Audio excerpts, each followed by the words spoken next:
Assalamualaikum warahmatullahi wabarakatuh. Selamat datang di mata kuliah Statistika Pariwisata pertemuan ke-13. Kali ini kita akan belajar tentang korelasi dan regresi sederhana. Nah, korelasi adalah suatu metode yang dapat digunakan untuk mengukur tingkat atau derajat hubungan antar variabel. Jadi seperti ini, misal dalam suatu pengamatan. Contoh, kita mau mengamati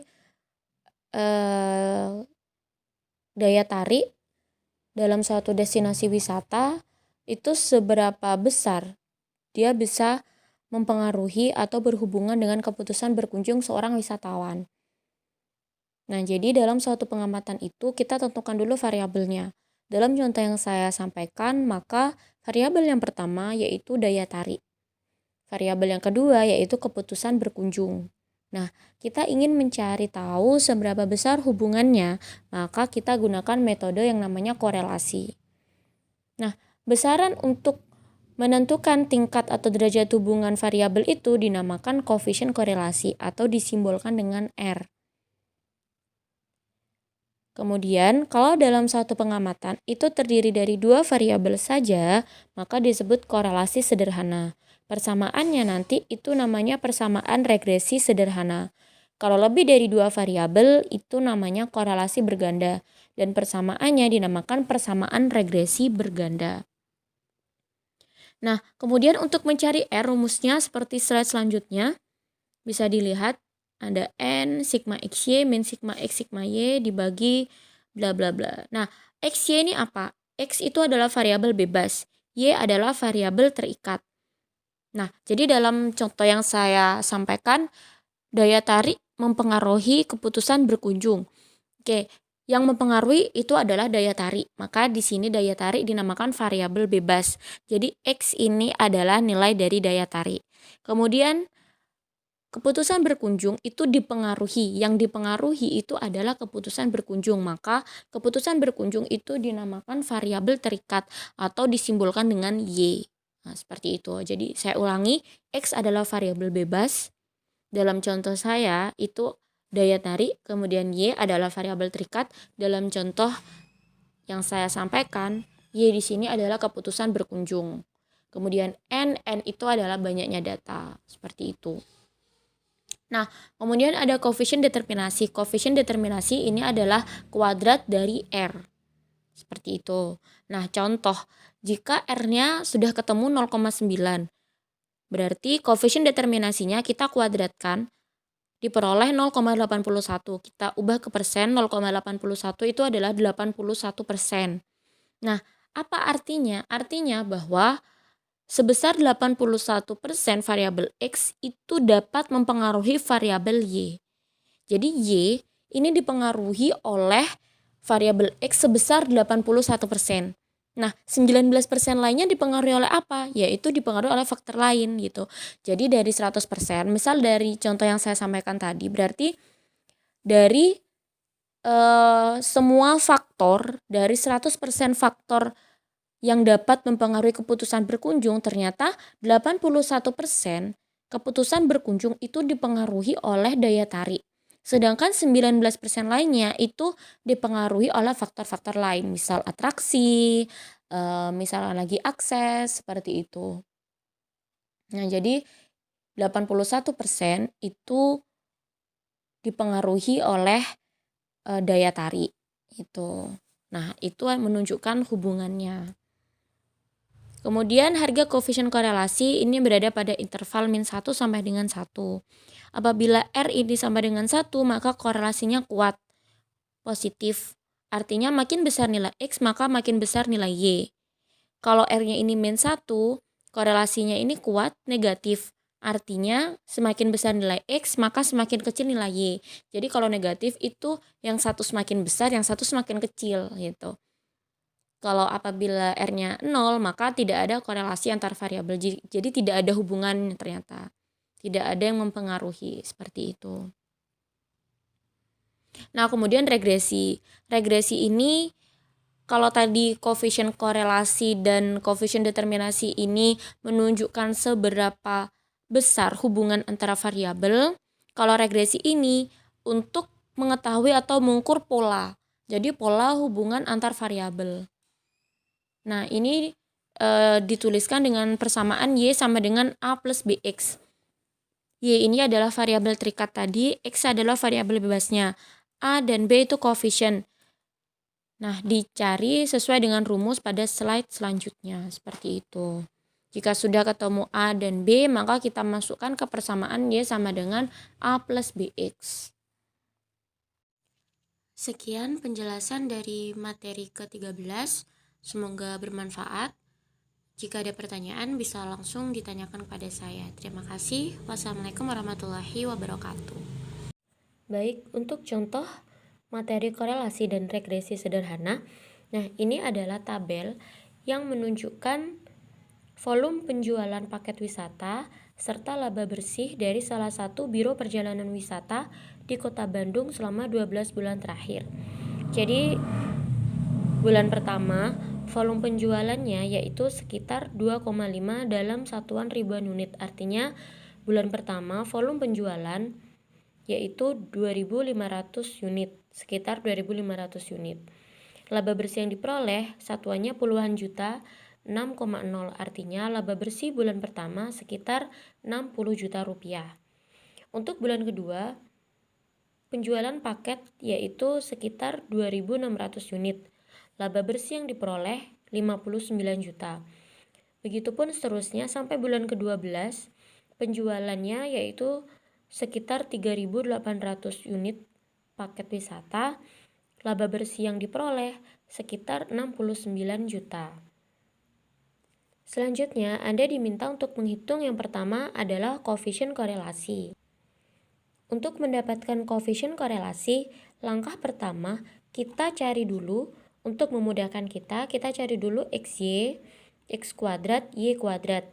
Jadi kita tulis ulang seperti tadi tabelnya, atau langsung beri tambahan kolom di sampingnya, tambahan kolom di samping soal. Nah, jadi ini soalnya sudah ditulis seperti ini. Kemudian kita buat kolom baru, kolom XY, X kuadrat, Y kuadrat. Jadi masing-masing ini dikalikan. XY berarti 2,5 kita kalikan 6, hasilnya ditaruh sini. Bulan kedua juga sama, 2,6 kita kalikan 5,9, hasilnya ditaruh sini. Dan seterusnya sampai bulan ke-12. Untuk kolom X kuadrat berarti kita kuadratkan, 2,5 kuadrat, 2,6 kuadrat. Taruh hasilnya di sini, dan seterusnya sampai bulan ke-12, 3,8 kuadrat. Kemudian Y kuadrat, artinya kita kuadratkan Y-nya, 6,0 kuadrat berarti 36. Dan seterusnya sampai bulan ke-12, 6,9 kuadrat, 47,61. Kemudian masing-masing kolom kita jumlahkan. Jadi sigma X kita jumlahkan semua X-nya dari atas sampai bawah, dari bulan 1 sampai bulan ke-12 kita jumlahkan X-nya. Begitupun untuk Y, kita jumlahkan Y dari bulan 1 sampai bulan ke-12. Sigma XY kita jumlahkan kolom XY-nya. Kemudian kita jumlahkan kolom X kuadrat, kita jumlahkan kolom Y kuadrat. Dan terakhir kita kuadratkan sigma X. Jadi sigma X ini 38,4 kita kuadratkan. Sigma Y kuadrat berarti kita kuadratkan 80,4 ini. Seperti itu. Nah, koefisien korelasi atau disimbolkan dengan R, rumusnya adalah seperti ini. Maka langsung kita masukkan untuk N. N ini adalah banyaknya data, karena dari bulan 1 sampai 12, maka N-nya 12. Kemudian sigma XY. Sigma XY adalah 259,49, kita masukkan di rumusnya, dikurangi sigma X. Sigma X adalah 38,4, sigma Y adalah 80,4. Dibagi akar, masukkan N-nya 12, sigma X kuadrat. Sigma X kuadrat 125,20 dikurangi sigma X kuadrat dari sigma X 1474,56. Akar N sigma Y kuadrat dimasukkan, dikurangi sigma Y dikuadratkan. Nah, diperoleh hasilnya seperti ini. Dibulatkan menjadi 0,9 seperti itu. Jadi koefisien korelasinya adalah 0,9. Lalu yang B, Anda diminta untuk menginterpretasikan hasil perhitungan dari poin A. Nah, interpretasi tersebut, jadi kita lihat R-nya. R diperoleh 0,9. Nah, kita lihat bahwa kalau R itu lebih dari 0,9, lebih atau sama dengan 0,9 dan kurang dari 1, maka hubungannya sangat kuat. Nah, jadi ini hubungannya. Kalau R kurang dari 0,2 hubungan sangat lemah. R antara 0,2 sampai 0,4 hubungan lemah. R dari 0,4 ini, mohon maaf, ini ada sama dengannya.